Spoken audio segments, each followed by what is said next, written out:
They're lining these boats up. We're getting ready to race. We already got a green flag.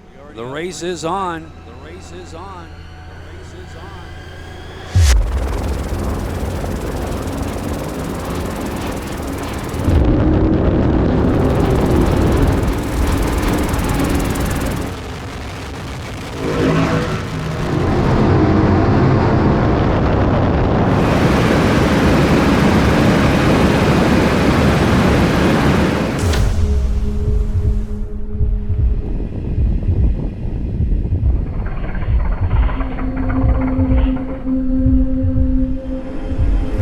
There's the turn. HP Mafia. Whoa.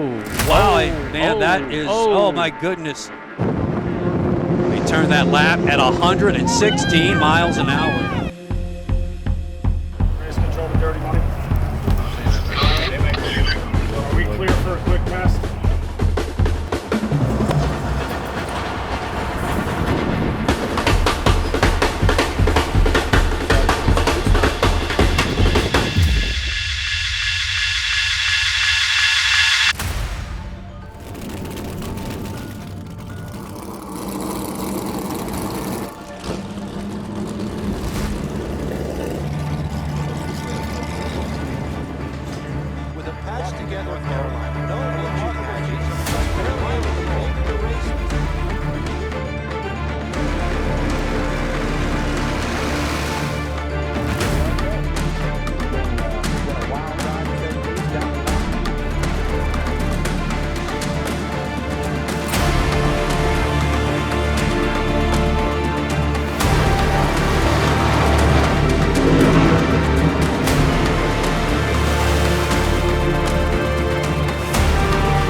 Look at Dirty Money.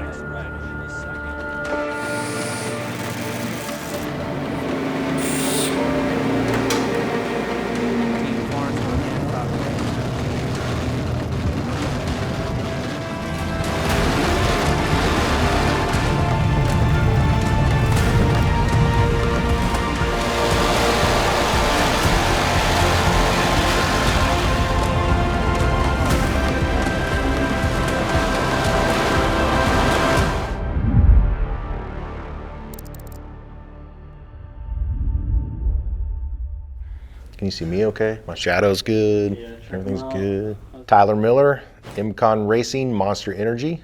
I'm the owner and throttleman of the Class 1 and Super Cat offshore race boats. I'm in control of a 140 mile an hour catamaran running in offshore waters. The green flag dropping and my arm going crushing towards the dash with the throttle. And now I know that the adrenaline is flowing and I'm charging as hard as I can to be the first boat to turn one.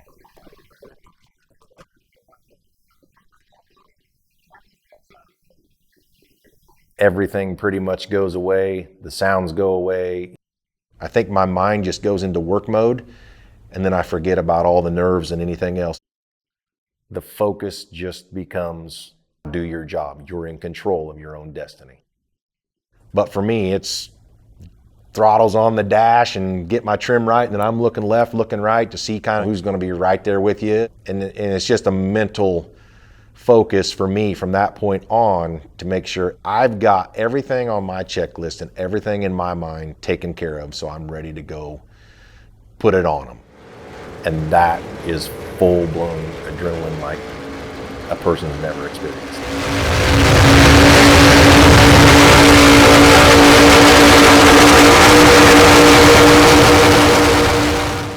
I was just the guy with a pickup and a boat and one set of propellers with my cousin Brett Miller from Wathena that jumped in and said, hey, we're going Super Cat racing. I mean, we'd never been in a race boat, you know.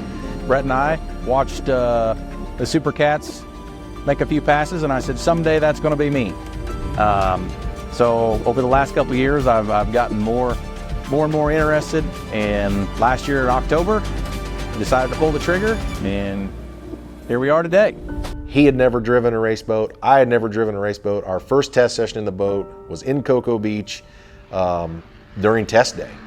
And it's one of those deals where, you know, We tried to be a team and to put things together, but we were so far behind financially. It was just, you know, these guys have 30, 40 sets of propellers and big rigs and all this stuff. So this stuff's going to take time. I think by the time the season ended, that first season, we had 3 sets of props, you know, and now we have 40. Someday we hope to obtain a major sponsor so we can keep this going and keep it going at a high level, because this is truly the best and most competitive class in the world. Some of the things I set out to do are coming to fruition. US-1 is a title given to the national champion in the previous year. Coming into the 2024 season, MCon has held the US-1 title for the past 3 seasons. The competition is super, super fierce. You know, you're seeing more semis in the parking lots and a lot more professionalism amongst the sport. Back 8 years ago, you know, everybody would share everything with us and, hey, what do you need, and trying to help. But as you start winning and you start getting a target on your back, things kind of fade back a little bit. Everybody's cordial and nice and family, like I talked about, but then the competitive edge starts setting in. And so then as we started winning more and more and more, we got a target on our back, and there's no doubt about it. After the 2023 season, in which MCon claimed the World Championship and the National Championship, they were confident, but they were confident because they've been at this a while. They're always working on new things. They don't have much of a limit to their budget, but they always have a plan going in, and that's in the off season as well as at every single race. I think this year is going to be dicey. I think it's going to be competitive, but it goes back to just being successful. If we can finish the races, put ourselves in a position to win, and be on the podium, we're out here to put it all together again. Fortunately enough, we're on top. That's where I like to stay, but you know, when you're on top, everybody's out to knock you off. In 2023, Dirty Money broke their skater at Michigan City. They were boatless, essentially, at that time. So they made a deal with Skater. They took a boat that was in process and had it built out so that they could actually get to the Key West World Championships, because it's where everybody wants to go. They didn't even run a full season in 2023. They just started sort of mid-season.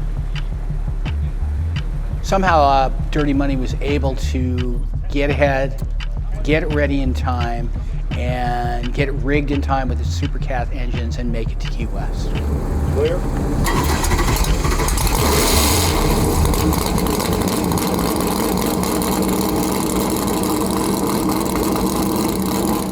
Tyler and Myrick, they've already got it figured out. Not for long, but they got it figured out. Bobby Adams with Dirty Money Racing, crew chief. When you need something done, we're the ones to call. When we did the new boat, we built that boat in 18 days. I've worked for some really good teams and really good people. I mean, you're talking guys from all over the world. Norway, Italy, the UK, Australia, all over. So when you take all that and you work with those guys, and you take what you've done in the past and what's become in the future, and you mix it together, that's where it takes you from here to here. Boat racing to me is 20 years behind. Tyler's boat is up here. I think we're here. We'll see this weekend. The 7 Mile Offshore Grand Prix in Marathon, Florida is the first race of the 2024 Supercat season. If you're an offshore racing fan, one of the coolest things about the sport is how much action you actually get to enjoy during a given weekend like the one in Marathon. There are 2 full days of racing on the 5.5 mile course. Plus, on Saturday, you have morning and afternoon practice sessions for all classes. With all the different classes and sizes of race boats running during testing, it can look a little crazy out there, but it makes for some really fun viewing. The Saturday morning test session lasts 2 hours, and racing begins with the bracket classes, followed by the 450R factory stock class.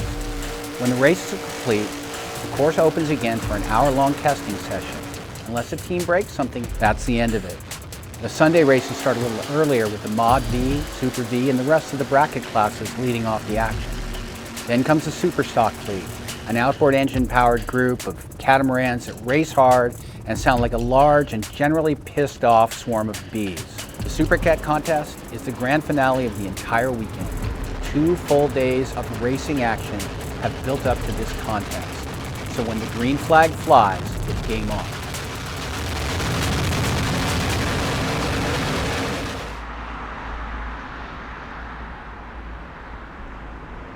Earning US-1 3 seasons in a row, it doesn't happen by accident. The MCON team has had a lot of practice and preparation, and they've worked hard. I think it really helps, though, that one of their team members, Myrick Coil, isn't just a driver. He is a mechanic. He understands perhaps better than anyone else on the team the inner workings of that boat and how it all goes together. Myrick Coil, and I'm with the MCON Monster Energy Super Cat. My career outside of boat racing is as a boat mechanic, mentor to a lot of other techs, shop foreman, co-owner of Performance Power Boats, boat test guy, pretty much boats, a personal life dad, things like that, husband, but mostly boating pretty much every day. When I went to tech school, it was just like one of those things like, man, I understand that. I wasn't a great learner, so when they were teaching me something that was interesting, it just came easy. It was like, hey, this is how an engine works. Oh wow, that's cool. And this is how an outdrive works, and and this is the application for it, and this is the boat that they go in, and all that. You're like, man, this is cool. I remember in tech school that there was a teacher with goals, and I remember writing be on a race team. Never be a driver, never be, it was like, where do you think you'll be in 5 years, or where do you think you'll be in 10 years? And my 5-year plan was be on a race team. So the way Tyler and I work, he's a nervous wreck, ready to throw up, and I'm more nonchalant. I know I'm nervous, but I don't show it. We're similar age, similar, family guys, and ultimately we want to go home to our kids, and we both want to win. So even though he's the owner and the throttle man, I think we have a lot of the same feelings. It's just we show them differently, and we ultimately, can do pretty good together. So.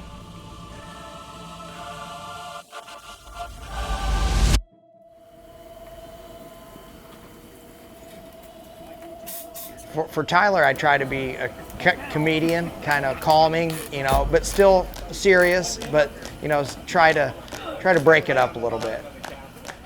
Even in line, we were reviewing our crashes, because I was talking about with Johnny Tomlinson and the Bacardi Silver boat, we crashed in Orange Beach, Alabama. The escape hatch was in a tough position to get to in that boat. And the things I remember are, being upside down, getting my regulator in, hearing how hard I was breathing in my regulator, because you have your microphone on and your head's underwater and the boat's filling up, and then feeling Johnny pushing on me, trying to get to the back. He's so disoriented that he's trying to go out the wrong way, and I'm like, well, the boat's upside down. And then I'm like, hit him in the helmet and point like this, and he's like, oh yeah, man. And so then he opens up the top hatch, and I can see the angels falling out of the helicopter coming to get us. But by then it's like, okay, we're gonna live. So that fear's over. And then Tyler's perspective was different, because he was in St. Clair, Michigan, and the water's really clear, and he was talking about the things that he remembers. Mine was 3 key points. The way my memory works is just like in pictures almost. And his was, how cold the water was, and it's still bright, and now, we're alive. Let's shut the fuel pumps off. Let's do this, stuff like that. Probably not the most calming conversation when we're talking about previous crashes. I've had friends that are acquaintances and friends that have passed away in boat racing, so I don't know how many seconds it takes to drown, but I don't think it's very long.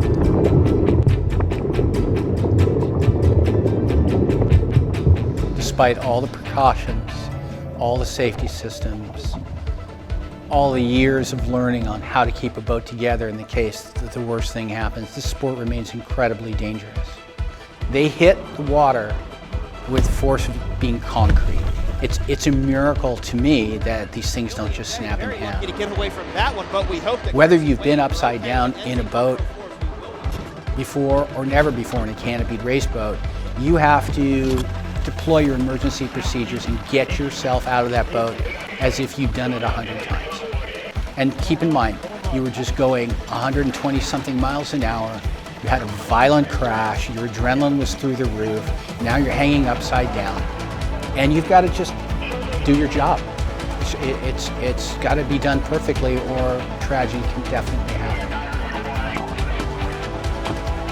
The water pouring in, no panic. Both guys know the protocol, did what they had to do. You notice the time right there from the moment they were inverted in the water to the time that they are out through that hatch, 45 seconds. That is remarkable.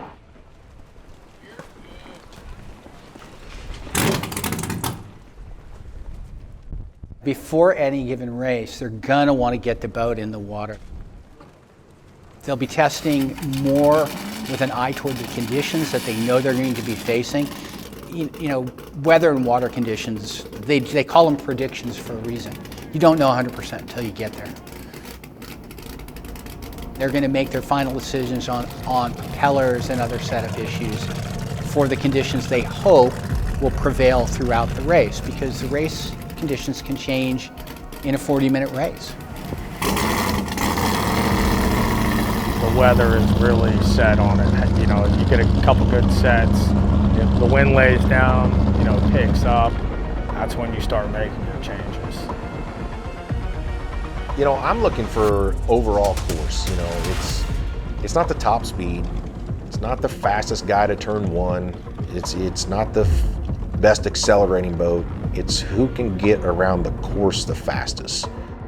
So I'm picking my lines. Myrick and I do a lot of communicating. A lot of times, you know, if it's wind aided or things like that, if you get a big crosswind and stuff like that, you want to know that for the next day. If you know, I'm always looking at wave finder, wind finder, making sure what the wind's going to be test day, and then again on race day.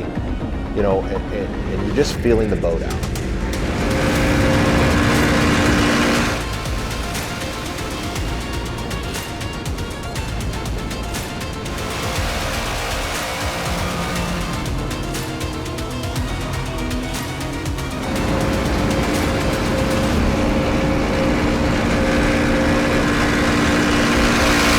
As a mechanic, I'm feeling, listening, vibrations. We'll pick out kind of some different things that we want to test, whether it's acceleration or straight line running or just the turns, and pick our battles on the water on test day. This is the first time the teams have run the marathon course, which makes it especially important to get at least one lap in it. So you can dial in setup, you can dial in conditions, you can plan for fuel consumption, all the things you need to do to run a successful race.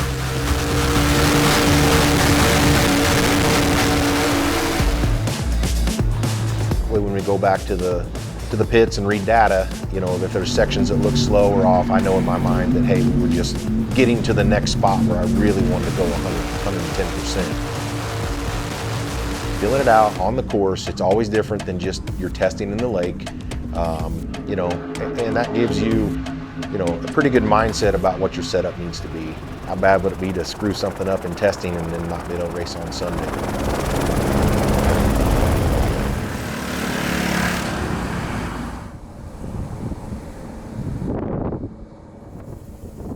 So today, guys were out running.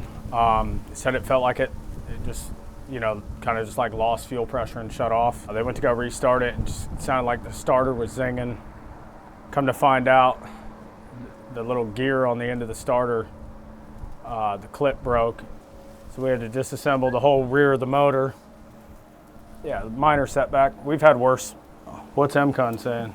They're fucking ready, aren't they? Them guys, dude. Hello? Hello, can you hear me?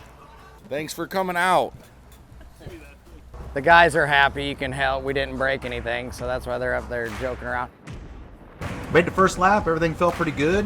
You know, you're catching some falling sea and things like that, but spooled it up, lap 2, lap 3, and the boat felt great. Just mentally prepare ourselves for tomorrow and try to put the boat on top. You know, I feel confident that we're going to be up front. Some other teams had problems. Did Wynn lose 2 motors or 1? I heard he lost at least 1. I know he don't have spares? Really? We've been there. Wait, those are brand new motors, aren't they? One of the limiting factors I think that all teams have to face is, you know, every time you're you're out there and you're really practicing hard, you're putting strain on the equipment. The worst thing, is to imaginable would be blow an engine in practice.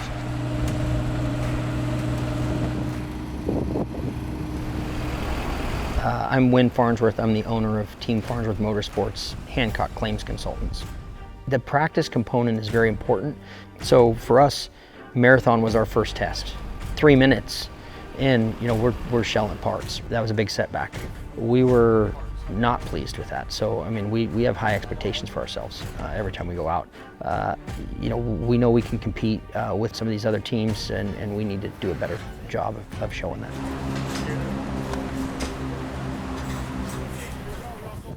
We're just getting through the last little bits of putting it back together. Probably do an oil change tonight and get it ready for tomorrow. I get this motherfucker right, dude. I think they're gonna have a problem. It'd make my fucking day.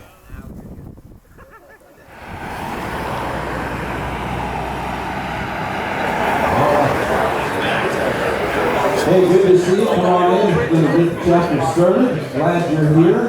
Well, wonderful season. Here we go. Another year. I can't believe it. Already started. It's like to get knocked down and get up. And Lord, I pray that today you'd help us to follow. Okay, everybody, this is going to be a quick meeting this morning. We are going to try to get the pace boats in both the crane areas. Who's ever in the hot pit area? Okay, anything for my team safety? Is it good? All right, medical. We said 9, right?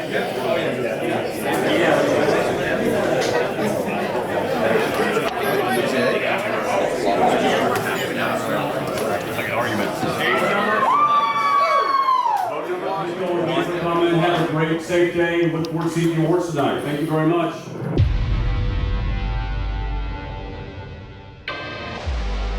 It's the final race of the day here at the Marathon 7 Mile Grand Prix.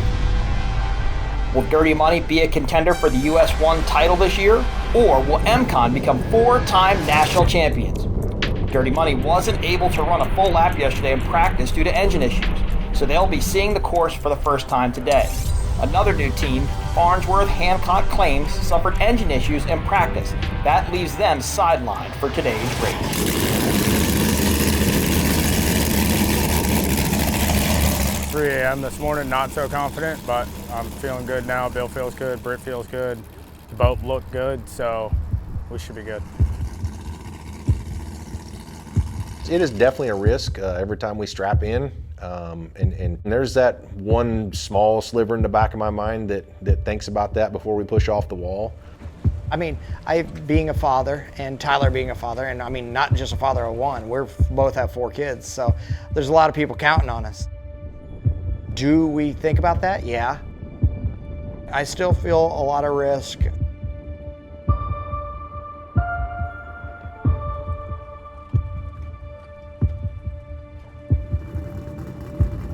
We all want to come home at the end of the day. We've been down this road. You watch a guy put a boat on its side and then put it upside down the next lap later or 2 laps later. That all plays in your mind. When the accident occurred in Michigan City, we were all distraught. You don't used to see something like that.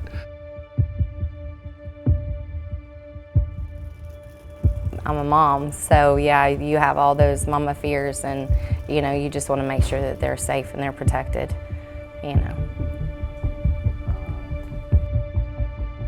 We're all shaking, so we're watching with binoculars. My hands are like this. They make a lap. As they come around, we see the boat stand up, trip, and then it's stuffed. At like 100, when it hit, it literally snapped in half.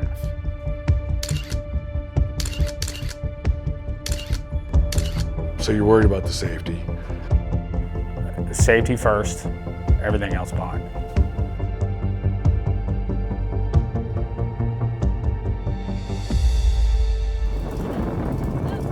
Let's go!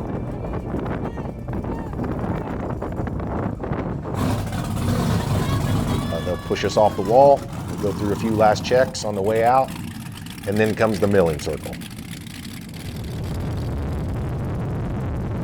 Things aren't too bad. It's hot, 130, 140 degrees. and they get you right on plane and they get you going, and then the nerves go away and we just go to work. Our final race of the day at the 7 Mile Offshore Grand Prix presented by Race World Offshore. They're lining these boats up. We're getting ready to race. Come out of the milling circle, get your lane positions based off the card draw, and you're watching the yellow flag, yellow flag, yellow flag, and as soon as you see green, it's balls to the wall from there. All right, Green flag. We already got a green flag. The race is on. And here goes Horsepower Mafia.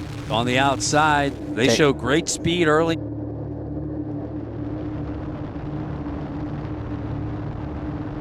If you've checked out and you're way out front, you don't really have too bad of a feeling. You're like, okay, all right, we're good. Let's just get through turn one. And everybody knows. I mean, it can be total chaos, or everybody can kind of get through clean.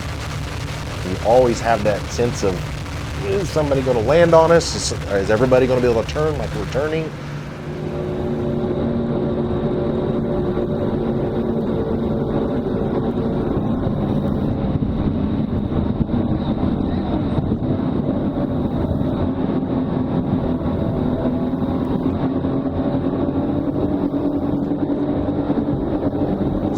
Everybody just came out of their lanes because it looked like HP Mafia came across, and yeah, you're supposed to hold your lane through the end of turn one. We're going to have a scoring situation there. Yes.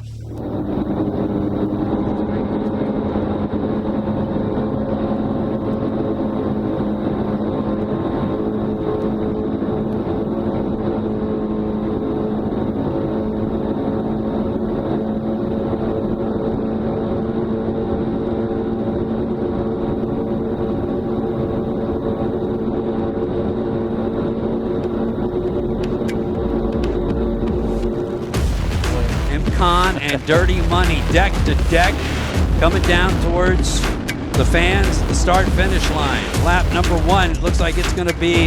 Yeah, Amcon is just pulling ahead. Just edges forward.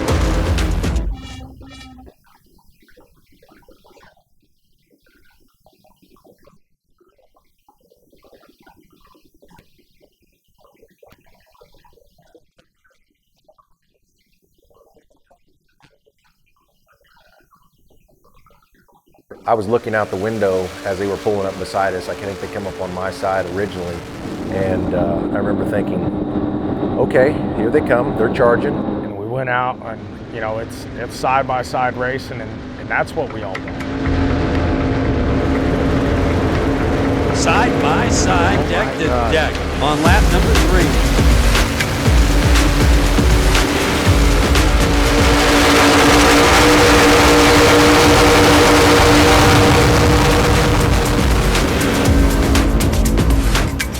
Dirty Money goes by on the outside.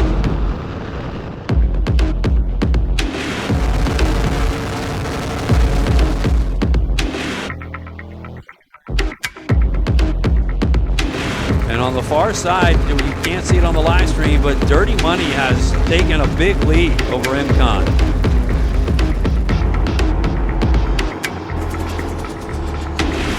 It was quite the emotional moment for all of us. It was,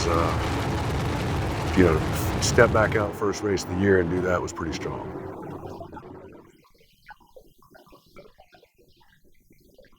Oh, we knew for a prop thing right from the get-go. When you're on the rev limiter halfway down the front straightaway, you hope that everybody else made the same mistake, but they didn't.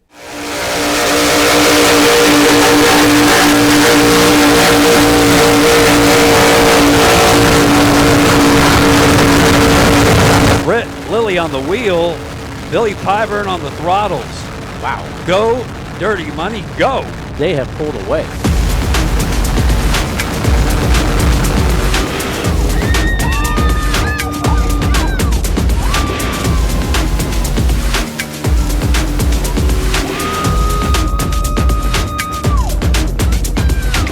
It's very humbling in the boat. I would say that, you can think that your setup's a little bit off, or you can think it's perfect, but to see what that team became basically overnight is, it's a sensation. It shows that hard work and dedication that they put into the off season was paying off.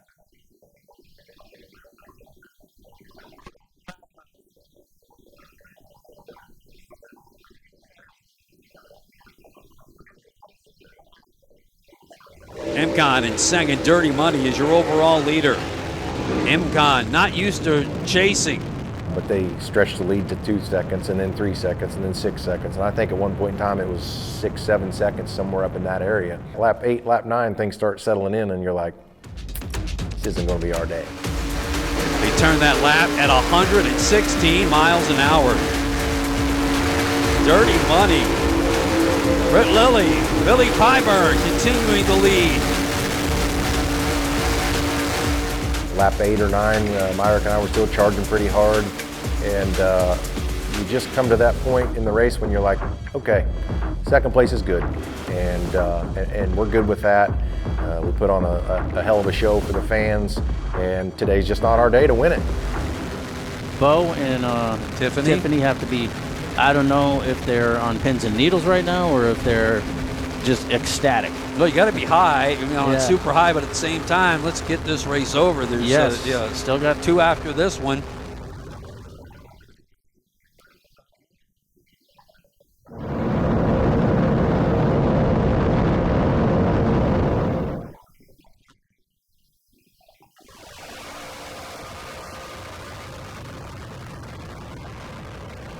We were coming around off of a corner. I remember seeing a little puff of smoke from the boat in front of us and thinking, wow, that's interesting, And as we're going along, Myrick's like, I think they're having trouble. I think they're having trouble.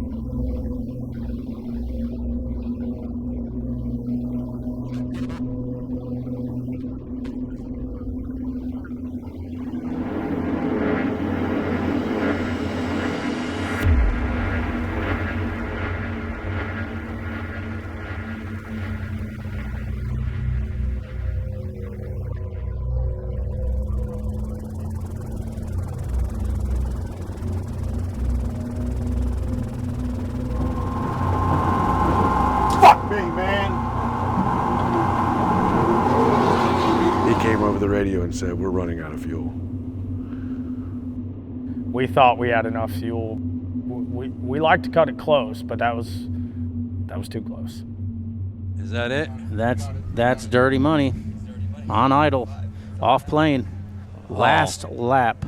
Goodness. That's difficult. That's racing, unfortunately. Here comes MCon. And do we have a checkered flag? Yes. Checker flag is out. Oh MCon. my gosh. Mechanical issue plagues Dirty Money.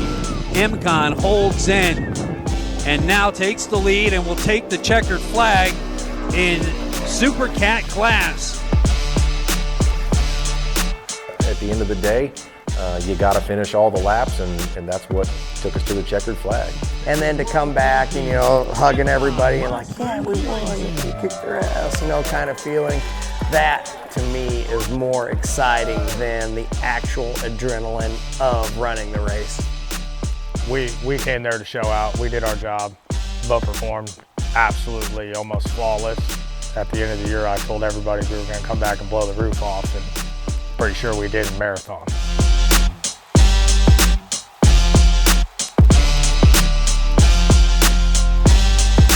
Way to start the season out. Tell me about it. It was tight. Holy shit, what a race. Hats off to Dirty Money. They did a hell of a job out there today. Wow, these boys behind me put together a hell of a machine for us, and it held on through 12 laps, and sometimes that's what it takes. So we were just a little short on fuel at the end. But I think we went out, we made a statement that we're here, and we'll see them in Cocoa. It definitely felt good seeing everybody jumping up and down, even though we ran out of gas, Ain't got no gas.